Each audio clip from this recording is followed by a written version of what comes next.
एक गांव में एक साधारण व्यक्ति रामू रहता था। वह मेहनती था लेकिन हर वक्त चिंता में डूबा रहता था।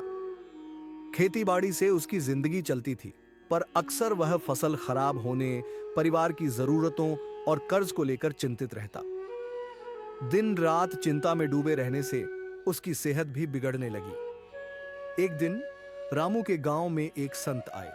वे बहुत प्रसिद्ध थे और लोग दूर दूर से उनसे मिलने आते थे। रामू भी अपनी समस्याओं का हल पाने के लिए संत के पास गया। उसने संत से कहा, महाराज, मैं बहुत परेशान हूं।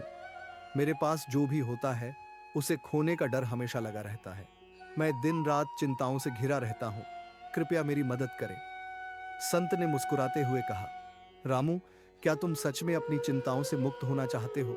रामू ने तुरंत उत्तर दिया, हाँ महाराज, मैं अपने दुखों से छुटकारा पाना चाहता हूं।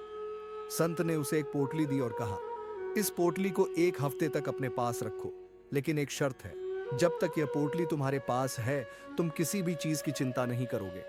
इस पोटली की खासियत यह है कि जब तक यह तुम्हारे पास है हर समस्या अपने आप सुलझ जाएगी। रामू ने पोटली को अपने पास रख लिया और संत की बात मानकर एक हफ्ते तक कोई चिंता नहीं की। उसने देखा कि जब वह चिंता नहीं कर रहा था तो वह ज्यादा ध्यान से काम कर पा रहा था। उसकी फसल पहले से बेहतर हो गई, परिवार में खुशियां लौट आईं और वह खुद को भी स्वस्थ महसूस करने लगा।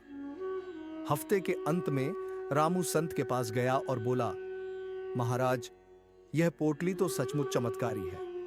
मैंने इसे अपने पास रखा और कोई चिंता नहीं की तो मेरी सारी समस्याएं दूर हो गईं।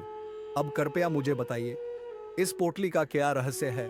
संत ने हंसते हुए कहा, रामू, इस पोटली में कोई चमत्कारी शक्ति नहीं थी, यह खाली थी। असल चमत्कार तुम्हारे सोचने के तरीके में है। जब तुमने यह मान लिया कि तुम्हें चिंता करने की जरूरत नहीं है, तो तुमने हर काम को ध्यान और लगन से किया। तुम्हारे पास वही ताकत हमेशा से थी, बस तुम्हें खुद पर विश्वास नहीं था। रामू समझ गया कि समस्याएं जीवन का हिस्सा हैं, लेकिन चिंता करके उनका हल नहीं निकाला जा सकता। उसने संत को धन्यवाद दिया और वादा किया कि वह अब से बिना चिंता के सिर्फ मेहनत और विश्वास से काम करेगा। सीख, चिंता करने से कोई समाधान नहीं निकलता। हमें बस खुद पर और अपनी मेहनत पर भरोसा रखना चाहिए।